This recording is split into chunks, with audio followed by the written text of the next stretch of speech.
We wanted to welcome everybody to our 13th episode of our guest speaker series. We always like to bring in an outside voice just to share something that we believe can truly help you as producers in the industry.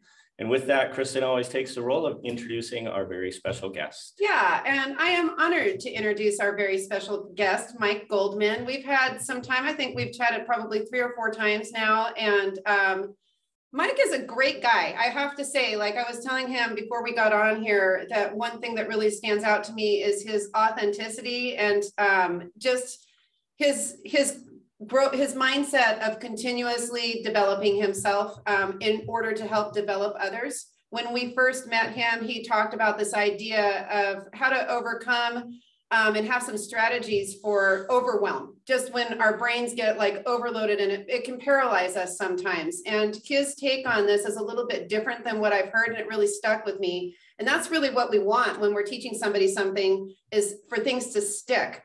But beyond him being a great guy, being authentic, he is really qualified to speak to us today. He's a well-known author of 2 books, Breakthrough Leadership Team and Performance Breakthrough. He has had, even though he doesn't look it, he's had an extensive career in coaching, 35 years in coaching, and worked with some really ginormous companies like Disney, Verizon, Channel, Polo Ralph. Is it Chanel or? Chanel. I was like, did you really work for Chanel?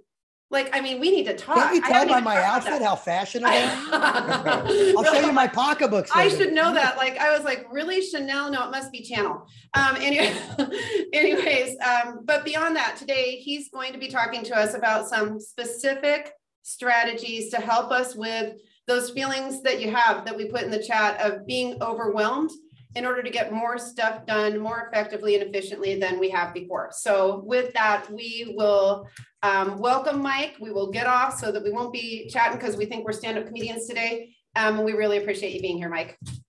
Thank you so much. And thank you everybody for being here. So the first time I ever had to get up in front of people and speak was actually 9th grade in Mr. Sadako's English class.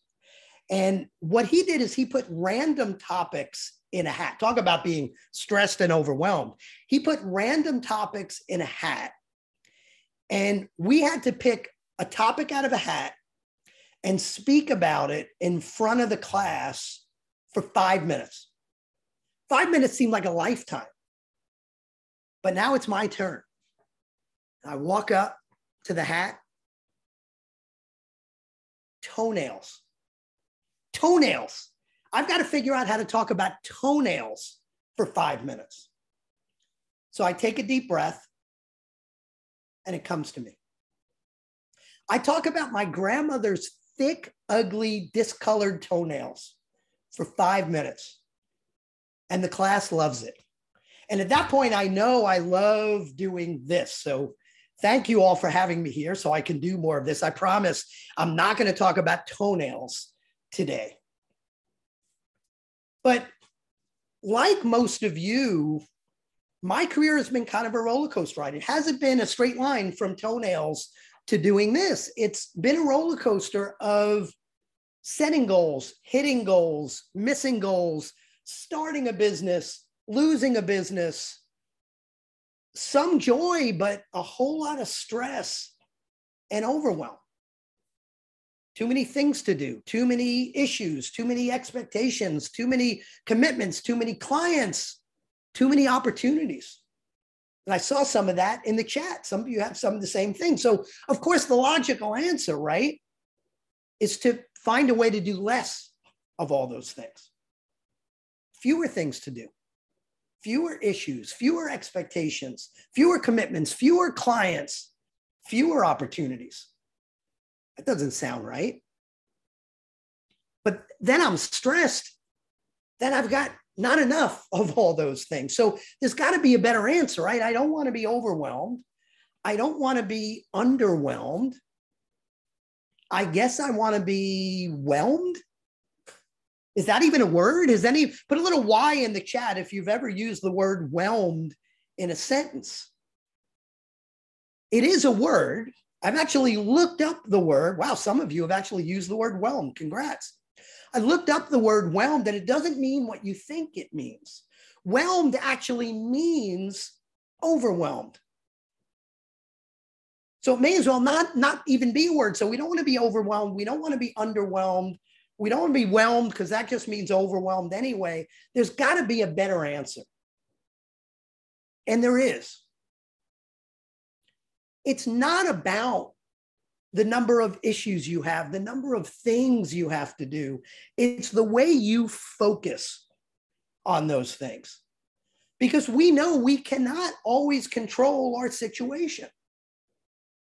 But you can absolutely always control how you focus on that situation. And if you change your focus, you change your life. Anybody remember when you were a kid?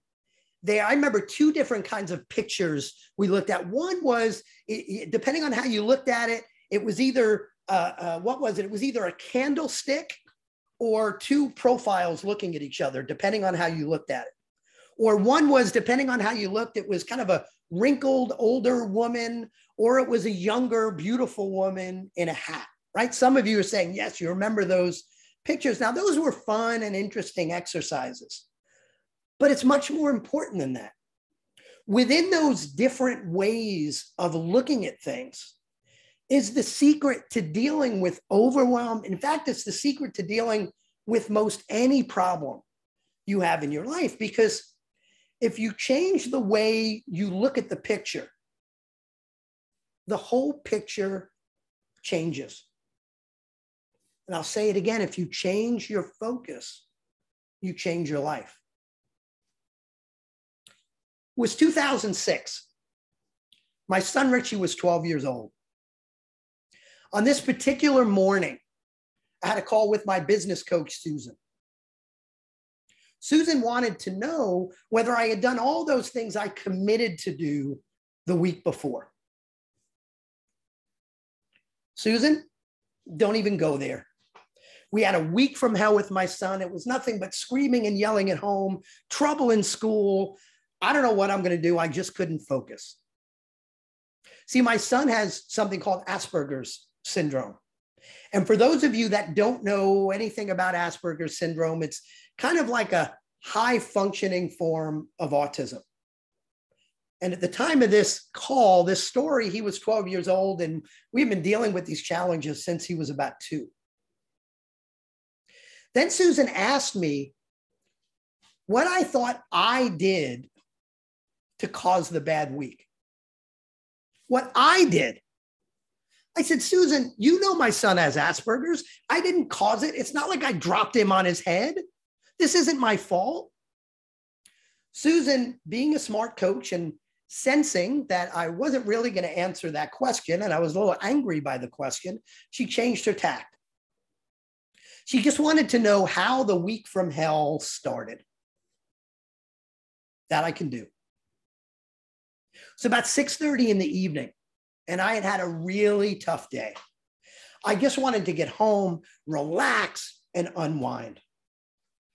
Walk in my front door. Down in the den is my son, Richie, playing his video game, not even acknowledging that I walked through the door. The same time, my wife yells from up in the kitchen, Richie, it's time to come up for dinner. And I could tell by her tone of voice, that wasn't the first time she asked. I don't need this. I had a tough day. This kid knows every button to push to piss me off. Why can't he just go upstairs for dinner? Why can't he do the simple things? Just getting him to brush his teeth and take a shower is a nightmare. He can't focus in school. He's got no friends. How's he ever going to get through high school? Is he ever going to get into college?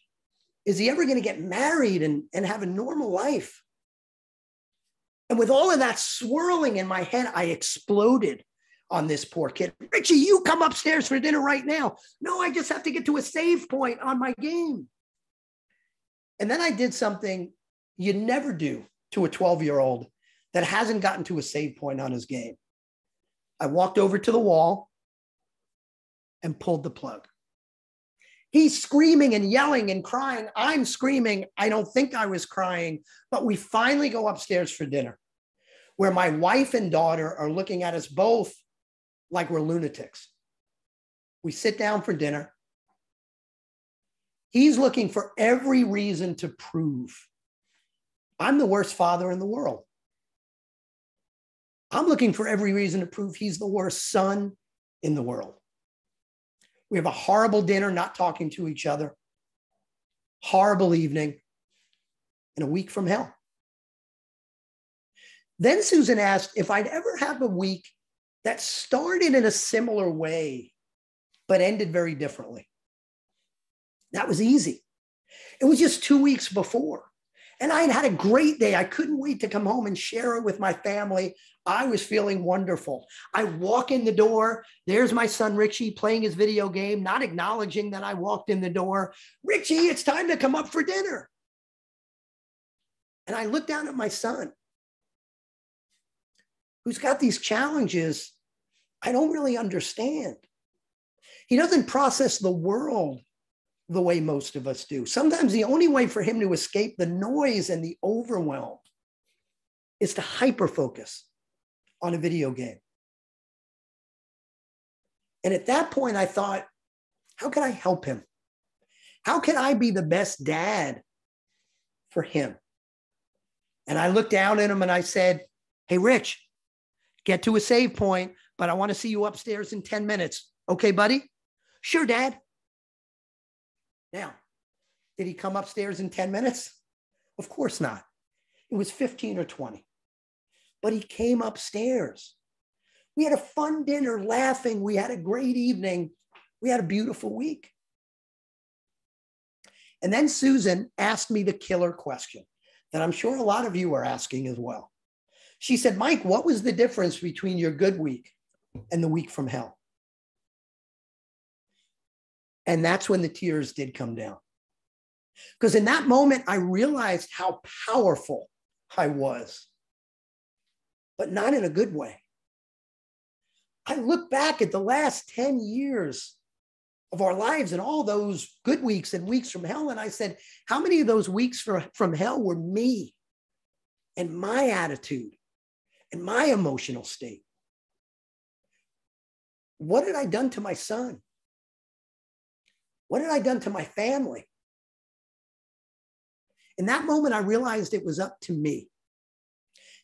And I want to challenge all of you that whether it's business or personal, and let's face it, they're both the same thing, no matter what you have going on in your lives, it's up to you. In my book, Breakthrough Leadership Team, I talk about the 6 pillars of creating a great team. The first pillar is self-leadership, because you can't lead a team or even be part of a great team unless you could lead yourself. And that's what we're talking about today, is specifically within self-leadership, the idea of mindset and focus. In 1986, a German neuroscientist named Dr. Manfred Zimmermann estimated that we have 11 million bits of information hitting us every second. 11 million. But that's not the interesting part. The interesting part is our brains can only handle 126. 126 out of the 11 million. Now, before you get your calculators out, that's 0.001% of reality. 0.001% of reality. So that means we're making it up. We make up our own reality, and our behavior and our results are based on that reality. So if we're making it up, why not make up something that's going to allow us to be the best version of ourselves? 126 bits out of the 11 million. Now, here's a little test to show you how it works. When I say go, I want you to spin around your chair in your room, and I want you to find everything that's the color green. Do that now. Take 5 seconds.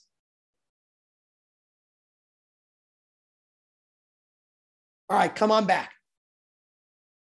Now what I want you to do, and you can do this out loud if you want, because everybody's muted, is I want you to list out all the things you saw that were blue. I tricked you. That's not easy, right? Now, you probably saw things that were blue, but you were looking, your 126 bits was focused on finding green, and that's what you found. Think about the story of my son and the week from hell. On the bad week, my 126 bits, my focus was on how he was getting me angry on purpose. He was the worst son in the world. And when I looked, that's what I found. On the good week, he was just trying to do the best he can, and it was my job to help him. He had these challenges I had to help him with. Different 126 bits from the same reality. Now, this is not just theory. There's actually a part of our brain that makes this happen. If you feel the back of your head, that kind of soft spot on the bottom of your skull where your spine kind of meets your brain, feel that soft spot? There's something there called the reticular activating system, or RAS. The reticular activating system is like a Google search for your brain.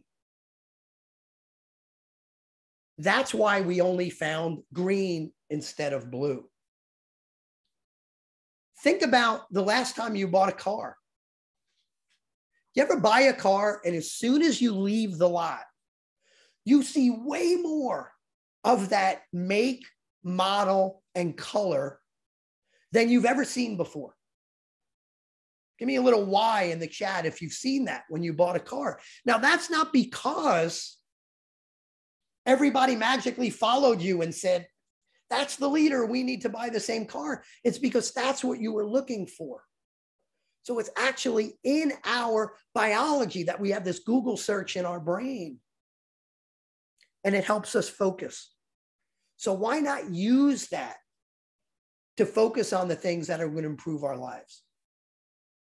Because it all starts, everything starts with focus.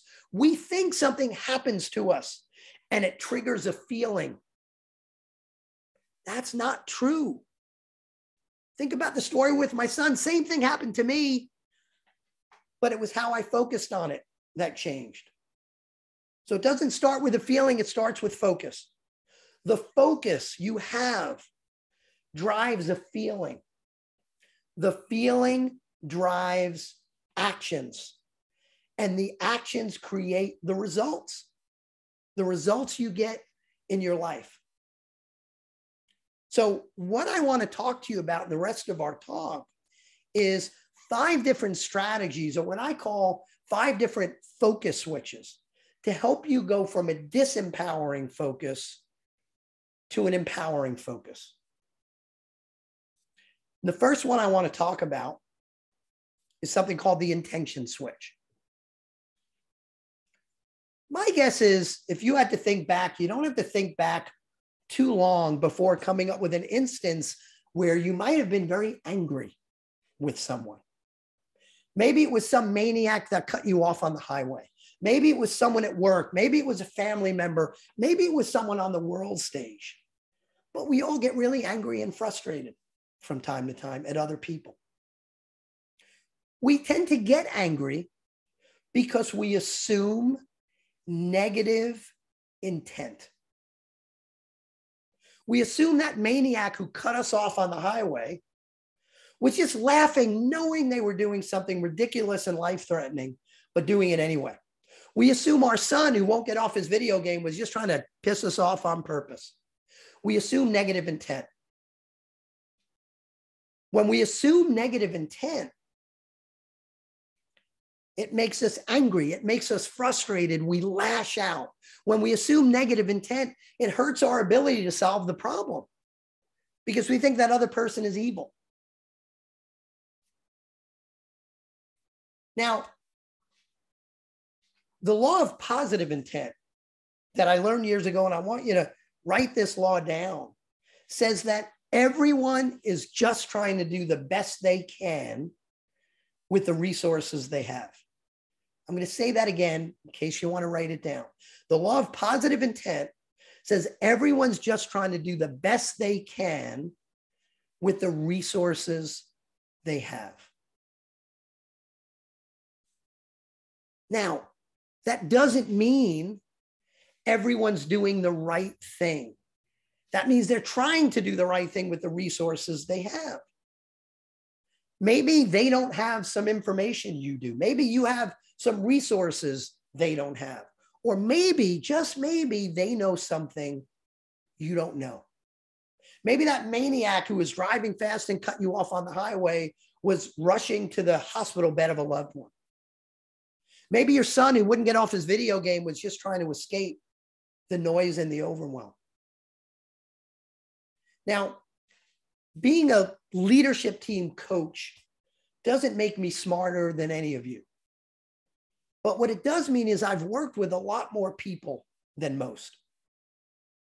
And I can honestly say, of the thousands and thousands of people I've worked with, I've never known anyone who was truly up to no good.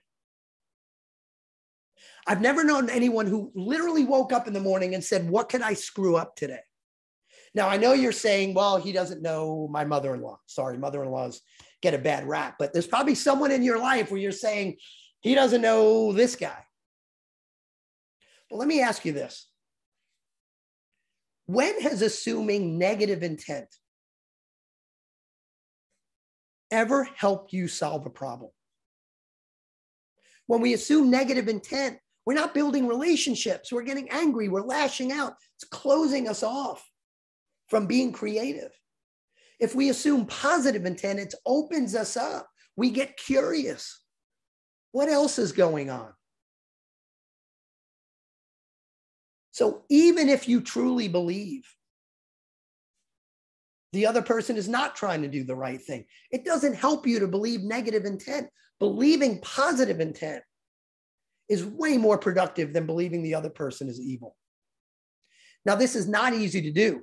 I learned this law of positive intent years ago. I need to practice it every day. Why do we need to practice this every day? Because nature screws with us.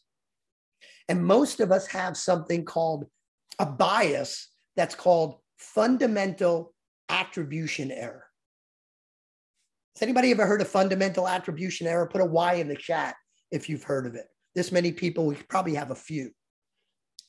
What fundamental attribution error says is that when someone else does something wrong, we believe that's a character trait. When we do something wrong, it's about outside circumstances. In other words, if someone yells or interrupts in a meeting, we believe they did that because they're a rude person. If we yell or interrupt in a meeting, it's because we haven't had our coffee yet. So fundamental attribution error, when we're not cognizant of it, could hijack our ability to be proactive in using this law of positive intent. So let's not let that happen. Let's understand we have that bias and let's be proactive. In fact, I want to take it one step further. And I want to talk about something called pronoia. Pronoia is the opposite of paranoia. Paranoia says everybody's out to get us. Pronoia says the universe is actually conspiring on our behalf. It says there are people that are secretly planning and trying to figure out how to make us happy. Even obstacles in our way are there to actually help us learn something. So this idea of pronoia is like the law of positive intent times 1,000. We have a universe conspiring to help us. Chew on that one for a little bit. So let's talk about how to make this focus switch. Any focus switch you need to make, you need to stop and ask yourself an empowering question. Now, this focus switch, I call the intention switch. And it's a switch in focus from believing in the negative intent in someone to a positive intent. So how do you make that switch? You stop and you ask this simple question. And I want you to do it with me here. I want you all right now to picture a specific person in your mind that you are having a difficult time with, you're angry with, you're frustrated with. Give you 5 seconds to get a picture of that person. Maybe a family member, maybe it's someone at work, doesn't matter. But once you've got that picture in your head, I want you to think about whatever they are doing or have done to make you angry. And here's the question. What else could it mean? What else could it mean? That powerful question changes you from anger to curiosity. And when you ask that question and you come up with answers, by the way, do you know what it means? You don't, but you're coming up with potential answers. And from there, that's the foundation. Asking that question gives you the foundation to actually build your relationship with someone else. Think about how that would work with not only the relationships you have, but man, what if we took that to a bigger stage, to a world stage? How many wars go on? How much, blue state versus red state happens? This polarization happens because we believe in the negative intent in others. Powerful idea. And that's the first focus switch. So let's move on to the second focus switch and talk about something called the locus of control. Locus is simply another word for center or point. You can have an external locus of control or an internal locus of control. An external locus of control says things are happening to me. If you have an external locus of control, you say things like, my problem is people always, or my problem is our clients never. The problem's out there. I promise you, as long as the problem is out there, you are not fixing it. As long as my problem was my son's Asperger's, I wasn't fixing it. That's an external locus of control. An internal locus of control says, I make things happen. With an internal locus of control, you say, my problem is I always, or my problem is I never. You have a chance to solve the problem. Now, let me give you some examples that probably come up for you in everyday life and how you switch from an external locus of control to a more empowering internal locus of control. So with an external locus of control, you might say something like, he just doesn't get it. Problem's him. How do we shift that to an internal locus of control? Well, we might ask a question like, how can I do a better job of communicating so he understands? Now we're in control. With an external locus of control, you might say, my team doesn't seem to care about our results. Shifting to an internal locus of control, you might ask, how can I do a better job of instilling a sense of ownership on my team? With an external locus of control, you might say, our clients are so unforgiving whenever we have a problem. Shifting that to an internal locus of control, you might ask, what could we do to create more loyal, stronger client relationships?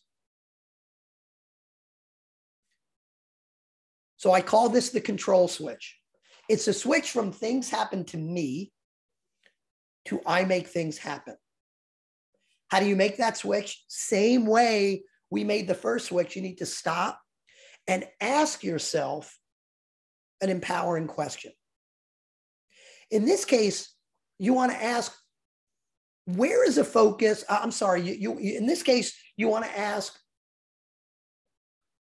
what can I control in this situation? What is within my control? So instead of focusing on what's out there, what's in me? What can I do?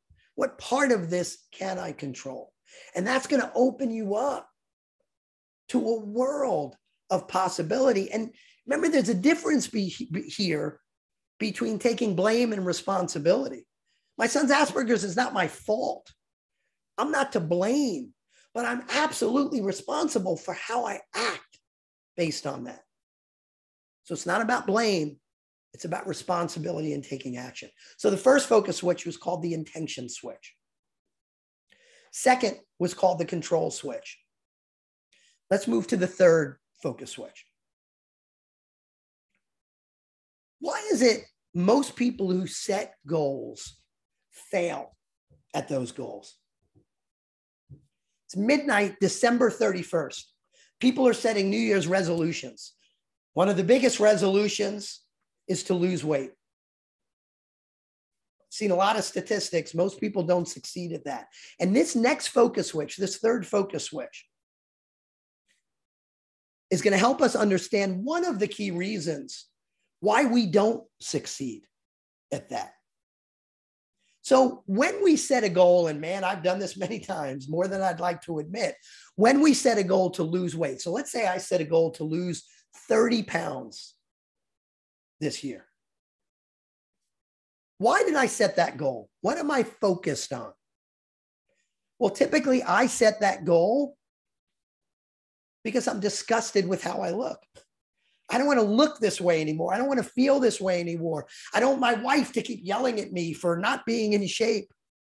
What am I focused on? I'm focused on what I don't want. So think about that. When I decide to lose that weight, what I don't want is right here, right in front of me. I don't look good. I don't feel good. I don't want to get yelled at by my wife anymore. It's right here. Very motivating. Now I lose 5 pounds. I lose 10. I lose 15. Is my motivation closer or further away? It's further away. I look pretty good. I lost 15 pounds. I could eat that cupcake. I could have that slice of pizza. And here I am, back where I started, with that motivation in front of me, and I yo-yo back and forth. That's why a lot of us yo-yo in weight. I've done it. It's because you focus on what you don't want. I'll tell you something else. I don't have to be a psychic to know that when you're focused on what you don't want, it causes stress, frustration, and overwhelm. Think about that.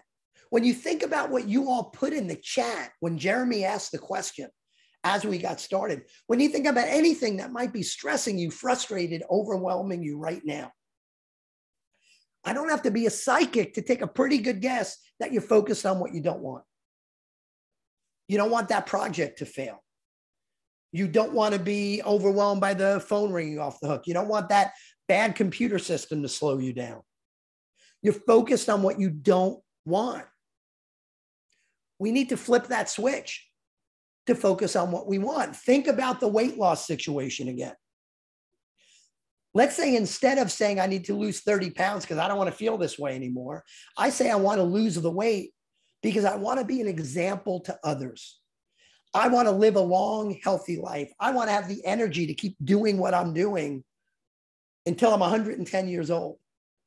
Well, right now, I'm pretty far from that. That's all the way over there. As I lose 5 pounds, 15 pounds, 20 pounds, I'm getting closer to that motivation. I'm building momentum and I'm more and more motivated.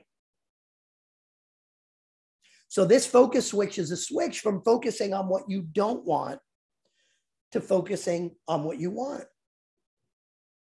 So the empowering questions here is number one, where is a focus on what you don't want right now, causing you frustration and stress?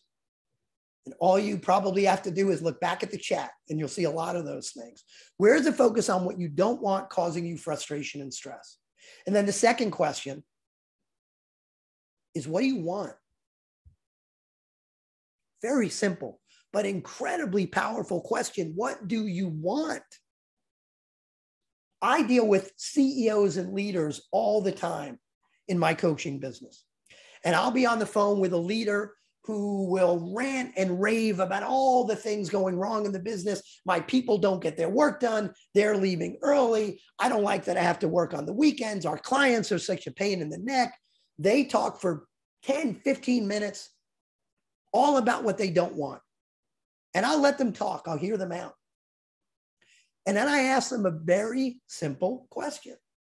Say, I heard that. That sounds horrible. What do you want? And just like this, there's an uncomfortable silence. Like I've asked them some crazy physics equation question. But all of a sudden, a world of creativity comes to them. And when they think about what they want, they can actually take action on it versus just getting frustrated. So that third focus switch is the want switch, a switch from what you don't want to what you want. Let's talk about the fourth focus switch. And to do that, I want to talk about a gentleman I met back in 2020 named Rodney Flowers. Rodney Flowers, back 29 years ago, was a high school football star. He was so good that big conference college scouts were coming to watch him play, and he had dreams of playing in the National Football League. Well, one day, 29 years ago, Rodney got hit on the football field. And doctors told him he would never walk again. Now, I know Rodney because I was on his podcast. Rodney did learn to walk again with braces and crutches, but he did learn to walk, and I was on his podcast. And Rodney said something to me I will never forget. This is back in 2020 when my book came out. He said, Mike, you know, I'm celebrating 27 years since my accident. Celebrating. How many of you, how many of us would celebrate the day our dreams came crashing down, never being able to play football again?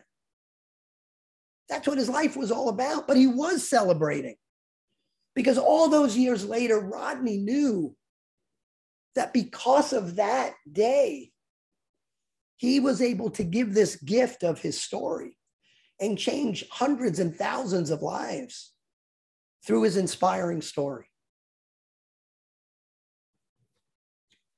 I had a business, my first business that I started back in the early 2000s was a staffing and recruiting business. It was a miserable failure. That was 15 years ago, more than 15 years ago. I could look back at it now and say, thank God I had that business because I learned so much of what I need to know to do what I need now. I wouldn't be here now if it wasn't for that failing business 15 years ago. But what I want to challenge you to do is something much harder than. How many of you, by the way, put a little Y in the chat. How many of you could look back on a hardship from 10, 15 plus years ago? Look back on something that you thought was hard, maybe got fired from a job, whatever it was. Look back on a hardship and now say, man, that sucked, but thank God it happened because now I can do this. So many of you. Now, that's not easy, but I'm going to challenge you to do something harder than that. I want you right now to think about a hardship you are going through today. We can't wait 10 or 15 years. What's a hardship you're going through today? And I want you to come up with a meaning for that hardship, a greater purpose for that hardship now. I knew when COVID hit and the world closed down, and I had just published my book, and I was going to use that to get on tons of stages. And all the stages of the world closed down to speakers. So I looked at that and said, okay, What could be the greater purpose of this for me? I don't know what it is. I don't know what the universe is thinking, but I make it up. And I said, you know what? I'm going to look back on COVID and the day the world closed down and say that was the day I started diversifying my business. And I created an online course and I did about a dozen things differently. And my business is stronger than it ever was before. So I want you to assume whatever struggle you're going through is there to teach you something. What might that learning be? And this fourth switch is called the meaning switch. And it's a switch from believing the universe is just random. Bad stuff happens to me and I'm just going to curl up in a ball and wait for it to be over. Switching that random universe to one where there's real meaning and a greater purpose. And the way you do that is stop, ask yourself an empowering question. I've already shared that with you. The empowering question is, instead of waiting years, ask yourself now, what could the purpose be for this struggle I'm going through? From that purpose comes empowering action. Focus switch number 4. Let's move on to the last focus switch we're going to discuss today, focus switch number 5. As I said earlier, my first business was a miserable failure. I lost a whole lot of money and I dug my family a financial hole. It took us a long time to get out of. And I could remember when we were in that hole, I remember the worst time for me every month was when it was time to pay the bills and wondering what bills I was going to pay and what bills I wasn't going to pay, how to juggle that, how to keep it from my wife because I didn't really want her knowing what bad shape we were in. Couldn't figure out how we were going to pay the mortgage. I remember being really worried we were going to lose the house. I remember friends calling and inviting us to dinner and saying no and making up some lame excuse, but we couldn't go because we couldn't afford it. I also remember driving an old beat up Nissan Altima. Now, if you drive an Altima with this many people on the call, I imagine some of you were driving Nissan Altimas. Perfectly good car. I'm not insulting you or your car. Mine happened to be an old beat up Nissan Altima. And I can remember, and this is embarrassing to admit because it's kind of superficial, but I remember driving around in this old beat up Nissan Altima and looking at people driving their BMWs and their Mercedes and getting angry. I'm smarter than them. I'm working harder than them. They're driving these great cars and I'm driving this piece of crap. And it's set in my mind, again, I know this is shallow, but in my mind, kind of a symbol of success for me was driving a nice car. So here we are, it's a few years later. I build a pretty good business. I start digging out of that hole. We're paying all of our bills. We're starting to put money away. I order my first luxury car. I order my first BMW. Oh, it felt amazing. Wednesday night, it's time to go pick up the car. Can't wait. I've been waiting for this day for years. I remember sitting in the car and the salesman is looking in the window and he's telling me the last few things about how to use the GPS or whatever it was. And I could remember as clear as day, then him being done, I'm rolling up the window, I drive away. And this wave of depression comes over me. It was like a 100-pound weight on my neck. I never felt so bad. I couldn't figure it out. I actually had a call with my coach, different coach this time, had a call with my coach the next day and, notice the subtle hints about working with a coach, but I had a call with my coach the next day. And I said, David, I don't understand. This was the day I've been waiting for. I finally got my business to the point that I could afford my first nice car. Why do I feel so horrible? He said, Mike, pat yourself on the back. You've succeeded at something. You got a car. What's next? And it became incredibly obvious to me, as I'm sure it's obvious to all of you intelligent people, that buying a new car was not going to change my life. It was the process in getting there that changed my life. It was the process getting there that excited me and inspired me and fulfilled me and made me happy and joyous. It was the journey, not the destination. In fact, I can remember back then when I was having trouble paying the bills, my goal was, I said, all I need to do, I'd figured out, my wife, thank God, was working. I said, all I need to do is make $75,000 a year. At the time, I was losing money in my business, but all I need to do is make $75,000 a year, and I'll be able to pay my bills. And that'll make me happy. I don't need to be rich. I just need to be able to pay my bills, and I'll be thrilled. Now, as I got closer to 75,000, what do you think happened? He said, 75,000? That's nothing. I need to be making 100,000. And I raised the bar. And I got to 100,000. I said, 100,000? That's for chumps. I need to make 150,000. And I raised the bar. Now, by the way, I'm not telling you not to raise the bar. Me raising the bar continues to drive me to be the best version of myself. It drives me to reading 3 books at a time and getting new certifications and building a business and adding more value.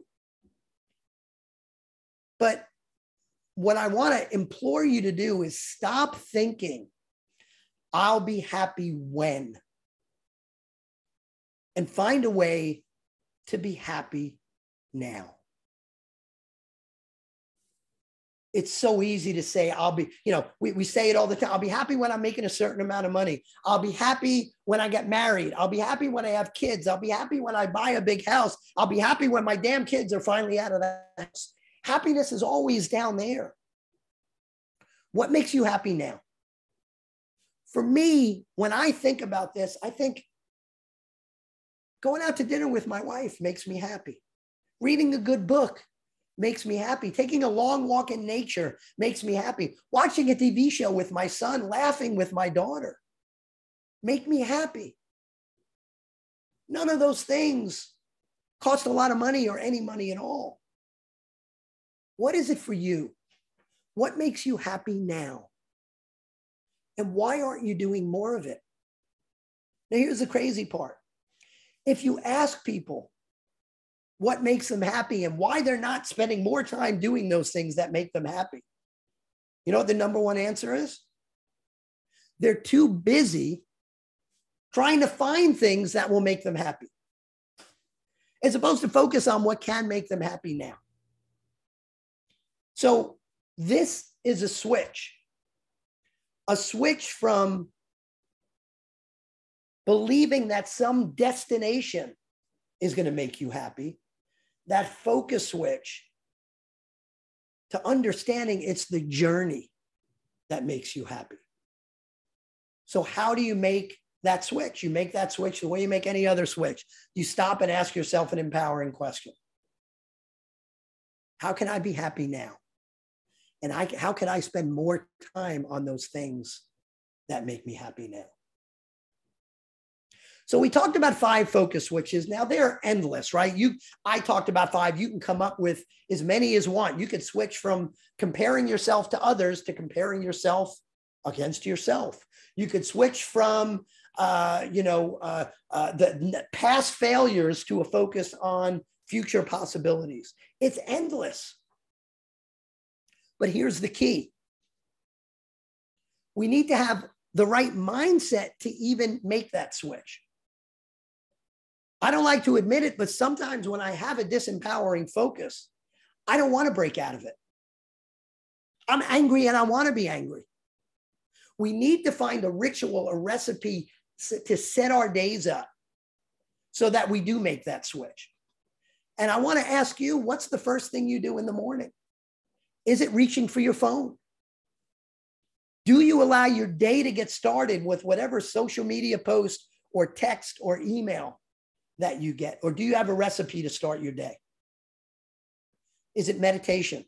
Is it prayer? Is it a gratefulness exercise? Taking a long walk, exercise, journaling, affirmations, visualization? We could do a whole other half day talking about those things. But how do you get your day started? Do you have a recipe? Do you have a ritual? If you don't, you need to find one. What do you do in the middle of the day when you have 5 crazy phone calls with clients and your head's exploding? How do you get your mindset on right? For me, there's certain pieces of music that do it. I'm an old classic rock guy. So if I hear AC/DC, Back in Black, or Led Zeppelin, Kashmir, I can do anything.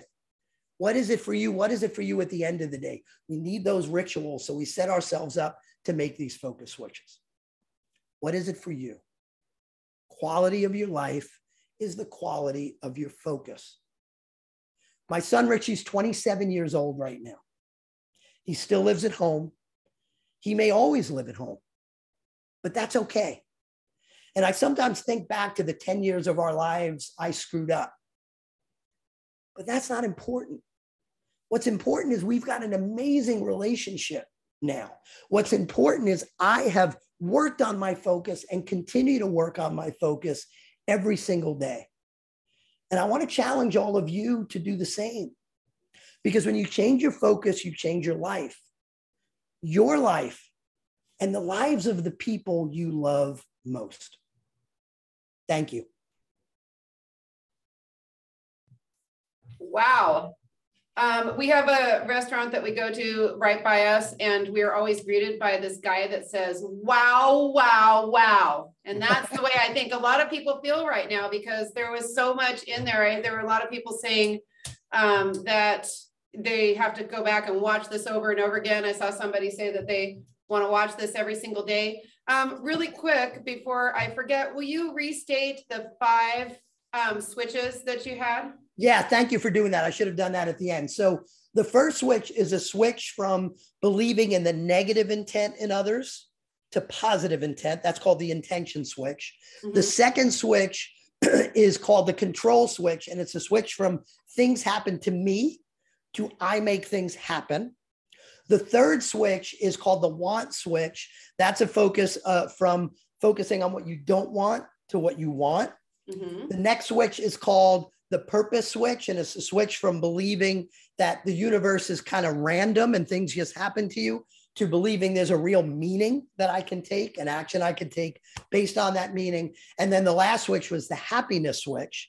And it's the switch from believing I'll be happy when, switch from believing the destination is going to make me happy to believing that it's about the journey. I love that. I love that you put it like you could either or, and you have to do the switch. Yeah, so many people tell us, I've been hearing in my life, it's all about your mindset. You have to have the right focus, but no one tells it. What is the right focus? Right. So this I hope helps everybody get more specific to say, hey, I've got this problem. What am I focused on? And it typically is one of those 5. And you could say, I'm focused here. What would be a more empowering focus? Yep. This gives us the how. A lot of times people will say, you need to change this, but this gives us how we can change it. And it's different for everyone. Lindsay from our team said she loved this so much. She loves stuff like this. So I would love to debrief with her. Oh, I'm sure she'll have a new morning ritual. One of our past guest speakers totally got Lindsay doing something every single morning that's changed her life. So I'm sure she'll come up with one from everything you said today. We've got a couple people just saying name of your books one more time. Yeah, so the newest book is called Breakthrough Leadership Team. The older book is called Performance Breakthrough, The 4 Secrets of Passionate Organizations.